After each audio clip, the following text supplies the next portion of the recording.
بسم اللہ الرحمن الرحیم۔ کچھ دوستوں نے میسج، کال اور کمنٹس کے ذریعے بتایا ہے کہ لیکچر اس طرز کا ہو کہ جس سے پی پی ایس سی کی تیاری بھی ممکن ہو سکے۔ پی پی ایس لیکچرار عربک کے حوالے سے جو امتحان ہوتا ہے اس امتحان کی تیاری بھی ممکن ہو سکے۔ تو آئندہ میری کوشش یہی ہوگی کہ لیکچر اس طرز کا تیار کیا جائے کہ جو پی پی ایس سی کے امتحان سے ریلیٹڈ ہو۔ تو اس حوالے سے ڈاکٹر خالق داد ملک کی کتاب اختبارات اللغۃ العربیہ، اس سے زیادہ تر سوالات جو ہیں پی پی ایس سی کے پیپر میں آتے ہیں۔ تو پچھلے لیکچر میں ہم نے پڑھا کہ ادب کسے کہتے ہیں اور ادب کی تعریف کیا ہے اور ادب کا انحصار کن چیزوں پر ہے۔ آج کے لیکچر میں ڈاکٹر خالق داد ملک صاحب کی کتاب سے کچھ ادب کے حوالے سے شامل کریں گے اس میں، اور جانیں گے کہ وہ جو انہوں نے ایم سی کیوز بنائے ہیں اور جو سوالات بنائے ہیں، انہی سوالات اور انہی ایم سی کیوز کے حوالے سے ادب کی تعریف اور ادب کے جو عناصر انہوں نے بیان کیے ہیں وہ یہاں پہ ہم لیکچر میں پڑھیں گے۔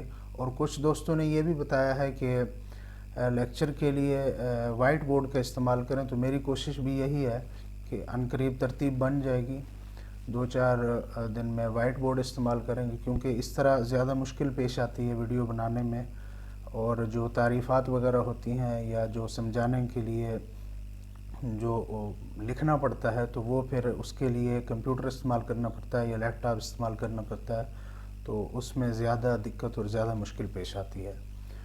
تو فی الحال ہم اسی کمپیوٹر کی سلائیڈ پر اس کو حل کریں گے۔ تو ادب کی تعریف شامل کرتے ہیں جو وہاں پہ موجود ہے۔ ادب، الادب عبارت عن معرفت ما یحترز به من جمیع انواع الخطا۔ یہاں پر انہوں نے سوال اٹھایا ہے کہ یہ عبارت کس نے کہی ہے کہ الادب عبارت عن معرفت ما یحترز به من جمیع انواع الخطا، کہ ادب ایسی چیز کے جاننے کا نام ہے جو ہمیں تمام قسم کی غلطیوں سے بچائے، وہ کیا ہے، ادب کہلاتا ہے۔ اور یہ کہنے والے ہیں الجرجانی، جن کا مکمل نام ہے عبدالقاہر الجرجانی۔ یہ ہجری 400 میں پیدا ہوئے اور انہوں نے ہجری 471 میں وفات پائی ہے، اور یہ عصر عباسی دور کے ادیب تھے، بہت بڑے لغت کے، بلاغت کے۔ عصر عباسی کا دوسرا دور جو تھا یہ اس دور میں تھے۔ اسی طرح ادب کی دوسری تعریف جو کی گئی ہے وہ ہے کہ من القائل، یہ کس نے کہا ہے، الادب فی اللغت حسن الاخلاق و فعل المکارم، کہ ادب لغت کے اندر اخلاق کا حسن اور اچھے کام کو جو ہے ادب کہتے ہیں۔ یہ کہا ہے الجوالیقی نے، ابو منصور الجوالیقی، جو کہ بغداد کے اندر ہجری 465 میں پیدا ہوئے اور انہوں نے ہجری 540 میں وفات پائی ہے۔ اور ادب کی تیسری تعریف جو وہاں کتاب میں موجود ہے، الادب یقع على كل ریاضت محمودۃ یتخرج بها الانسان على فضیلۃ من الفضائل۔ آگے ہے من اقوالی، تو من اقوالی کا مطلب یہ ہے کہ یہ کس کے اقوال میں سے ہے، یہ جو اوپر جملہ لکھا ہوا ہے، جملہ کیا ہے کہ ادب، الادب یقع علی کل ریاضۃ محمودہ، کہ انسان سے صادر ہونے والی ہر اچھی کوشش جو ہے، جس کے ذریعے انسان مراتب اور فضائل میں سے کچھ مرتبہ حاصل کر پائے، وہ ادب کہلاتا ہے۔ یعنی ہر اچھی کوشش جو انسان سے صادر ہو، جو انسان کرے، اور اس کوشش کے بدلے میں انسان کو جو مرتبہ ملے، منزلت ملے، تو وہ ادب کا حصہ ہے۔ یہ قول جو ہے یہ قول ہے ابو زید الانصاری کا. یہ ایک بہت بڑے لغوی تھے، بصرہ میں پیدا ہوئے ہجری 122 میں، اور انہوں نے ہجری 215 میں وفات پائی ہے. اس کے بعد ہے کہ کم عدد العناصر الاساسیۃ للادب، کہ ادب کے بنیادی عناصر کتنے ہیں. تو ادب کے بنیادی عناصر 4 ہیں، اور وہ کون کون سے ہیں؟ العنصر العقلی، العنصر العاطفی، العنصر الخیالی، العنصر الفنی. اس لفظ کو اکثر العنصر پڑھا جاتا ہے، یہ لفظ العنصر ہے، اس کی جمع ہے العناصر. تو ان کو وائٹ بورڈ نہ ہونے کی وجہ سے میں نے کچھ اس طرح لکھا ہے، اور ان کی تعریف جو ہے وہ عربی میں کتاب میں لکھی ہوئی ہے. تو اس کو تھوڑی سی وضاحت کے ساتھ میں نے اردو میں اس کو لکھا ہے کہ العنصر العقلی، یہاں پہ انہوں نے لکھا ہے بماذا سمیت الافکار، ان افکار کو کیا کہا گیا ہے. آگے پھر وہ تعریف ہے کہ سمیت الافکار التي یأتی بها الکاتب لبناء الموضوع والتعبیر الفنی فی الادب. العنصر العقلی یعنی وہ افکار جن کے ذریعے کاتب ادب کے حوالے سے کوئی موضوع بناتا ہے یا کوئی فنی تعبیر بناتا ہے. یعنی ادیب کے دماغ کے اندر جو چیز وہ سوچ رہا ہوتا ہے موضوع کے حوالے سے، جو افکار اس کے دماغ میں آتی ہیں، ان افکار کا نام العنصر العقلی ہے. اس کے بعد ہے کہ العنصر العاطفی.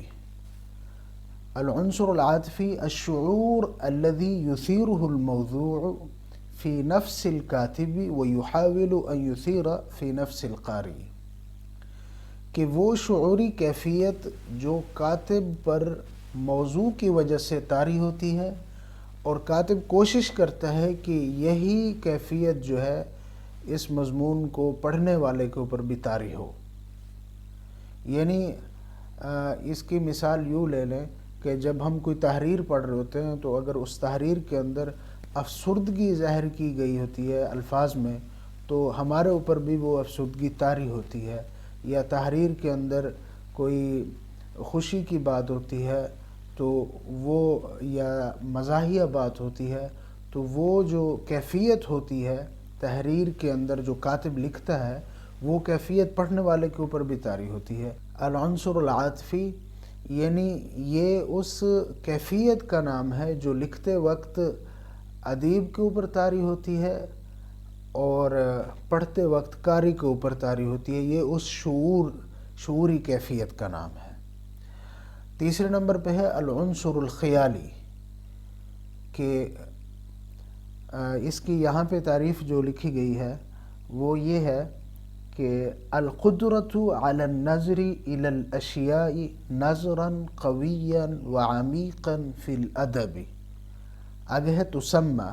تو تسمہ کا مطلب ہے اسے کہا جاتا ہے. یہ جو پیچھے عبارت لکھی ہے اسے کہا جاتا ہے. کیا کہا جاتا ہے؟ تو آگے انہوں نے جواب دیا ہے کہ العنصر الخیالی، کہ اسے عنصر خیالی کہا جاتا ہے. اور کیا مطلب عنصر الخیالی؟ موضوع کے حوالے سے چیزوں کے بارے میں گہرائی کے ساتھ سوچنا، یہ عنصر الخیالی ہے. یعنی ادیب جب کوئی چیز لکھتا ہے تو اس لکھنے کے اوپر جو موضوع کے بارے میں جو وہ سوچ رہا ہوتا ہے، سوچنے کے دوران وہ جو خیالی چیزیں بناتا ہے، ان خیالی چیزوں اور اس سوچنے کے عمل کو جو ہے العنصر الخیالی کہتے ہیں. یعنی وہ جو سوچ ہوتی ہے اسے العنصر العقلی کہتے ہیں، اور اس سوچ کے وقت جو کیفیت ہوتی ہے وہ العنصر العاطفی ہوتی ہے، اور وہ سوچنے کا جو عمل ہوتا ہے وہ العنصر الخیالی ہوتا ہے. چوتھے نمبر پہ ہے العنصر الفنی، کہ قدرت التالیف والاسلوب. یہ عنصر الفنی ہے کہ تالیف یا تالیف کرنے کے اوپر قدرت ہونا، اور تالیف کرتے وقت لکھتے وقت جو اسلوب اختیار کیا جاتا ہے اس اسلوب کے اوپر بھی قدرت ہونا، لکھنے کا ڈھنگ آنا، یعنی لکھنے کا طریقہ کار آ جانا، یہ العنصر الفنی ہے کہ یہ فن ان کو آ جاتا ہے، لکھنے والے کو، ادیب کو، مصنف کو، تو یہ العنصر الفنی کہلاتا ہے۔ تو آج کے لیکچر میں ہم نے عربی ادب کی وہ تعریف جو اختبارات اللغۃ العربیہ میں موجود ہے وہ پڑھی ہے، اور اس کی تفصیل پڑھی ہے، اور عناصر اربع پڑھے ہیں اور ان کی تفصیل پڑھی ہے، اور تاریخ الادب العربی جو ہے اس کی تعریف شامل کرتے ہیں اس کے ساتھ کہ کسی بھی زبان کی تاریخ جو ہے اس کی تعریف کیا ہے، یعنی تاریخ کی تعریف کیا ہے، زبان کی تاریخ کسے کہیں گے ہم۔